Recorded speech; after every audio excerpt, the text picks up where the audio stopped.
In this video, we're going to improve on our numerical integration techniques by learning something called Gauss quadrature. Let's say I want to integrate my function f of x, and I want to evaluate it or integrate it from in the domain of -1 to 1.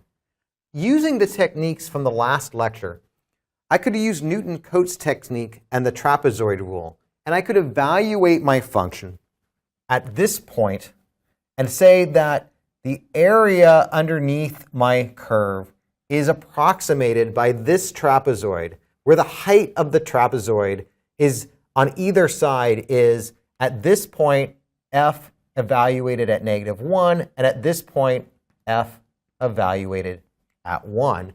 And I could take my approximate integral as the area of this trapezoid.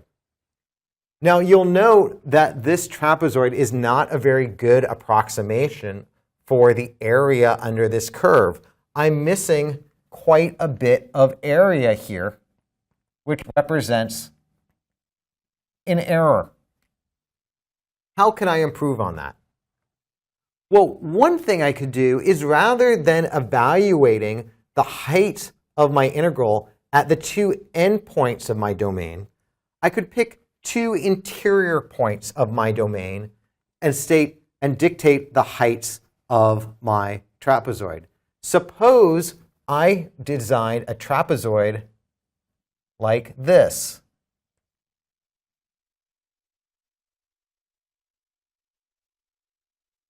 Where now my trapezoid intersects with my function at 2 points in the interior of my subdomain. I will call this point x1 and this point x2. My trapezoid now intersects with my domain at these 2 points, f of x1 and f of x2. That is my function evaluated at x1 and my function evaluated at x2. Why am I doing this? Well, here I'm underestimating the area of my integral because I'm not counting this area here. Here, I have a certain location where I'm overestimating the value of my function. I'm underestimating and I'm overestimating. If the two areas here and here equal this area, I have an exact approximation for my integral, meaning that I will get the exact correct value for my integral if I correctly select the point x1 and x2 such that this area and this area equals that area. Now, keep in mind, in this method, in the Newton-Cotes trapezoid method, I evaluated my integral was approximately equal to some weighting function, which turned out to be 1/2, times f of x evaluated, at -1, plus w2 evaluated f of 1.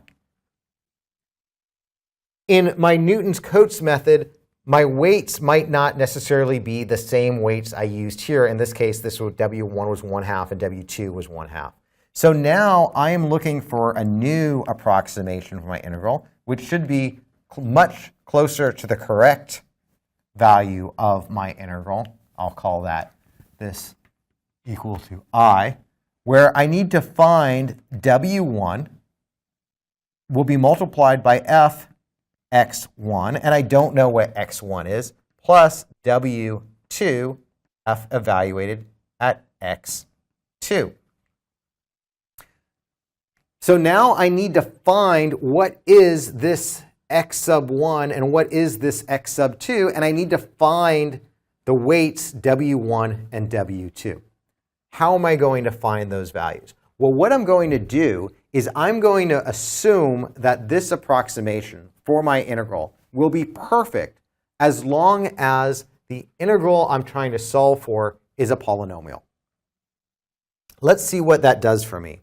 I'm going to assume that if I'm integrating from -1 to 1 of the simplest polynomial I can think of, which is the value 1 dx, or if I'm trying to integrate from -1 to 1 of the next simplest polynomial I can think of, which is x dx, or I'm going to try to find the integral from -1 to 1 of the next most simple polynomial I can find, x squared dx, or going from -1 to 1 of x cubed dx.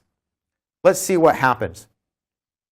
If I'm trying to make this approximation perfect, I'm going to say that this is w1 times f of x1, which is just 1 because my function f of x is a constant. This will result in w1 plus w2 is equal to this integral. Well, I know how to solve this integral. Going from -1 to 1, the function of 1, that is an area of 2. Likewise, I can write this as w1 times x1 plus w2 x2, because this is my function at x1 is just x1. And this is an integral I can solve, and this turns out to be 2/3. I can do the same here. This will be x w1 x1 squared plus w2 x2 squared. This is an integral I can solve for. This turns out to be, this ends up being 2/3. This is an odd integral, and so this actually ends up being 0. This integral, now I'll have w1 x cubed plus w2 x2 cubed, and this is also odd, so this will be 0. All right, so now I have 4 unknowns. I don't know what x1 is. I don't know what x2 is. I don't know these distances. What are the perfect points to evaluate my function such that these areas all cancel out? And I don't know my 2 weighting functions. That's 4 unknowns. Hey, I have 4 equations. So I can solve for my 4 unknowns since I have 4 equations. 4th equation is right here. It'll turn out that the x values I'm looking for are 1 over negative square root of 3 and 1 over the square root of 3. And the weighting functions I'm looking for turn out to be 1.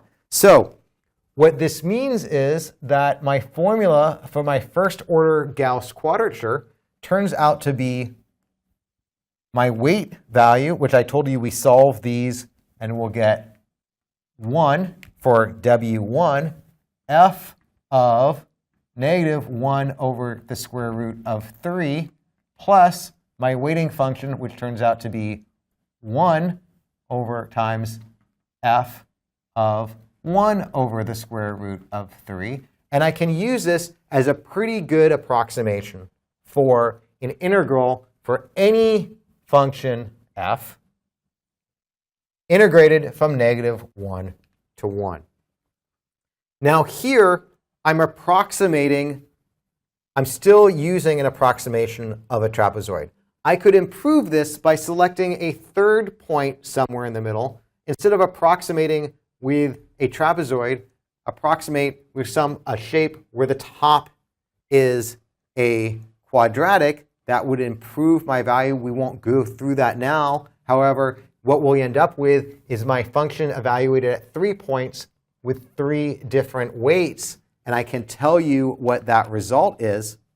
So again, in the linear case, I have my function, my weight of 1, and my second weight of 1. And I'm evaluating my function at -1 over the square root of 3 and +1 over the square root of 3. I can come up with a quadratic form where I'm evaluating my function at -w the square root of 3 over 5 at 0, and at positive the square root of 3 over 5. And my weights are these weights right here. And I can come up with cubic approximations and so forth. This is called Gauss quadrature. We're going to stick to just our linear form, and we're going to assume that we can approximate any function that we have integrated from -1 to 1 and get a fairly good approximation using this formula. This is, of course, in 1 dimension. In our next video, we'll extend this to 2 dimensions.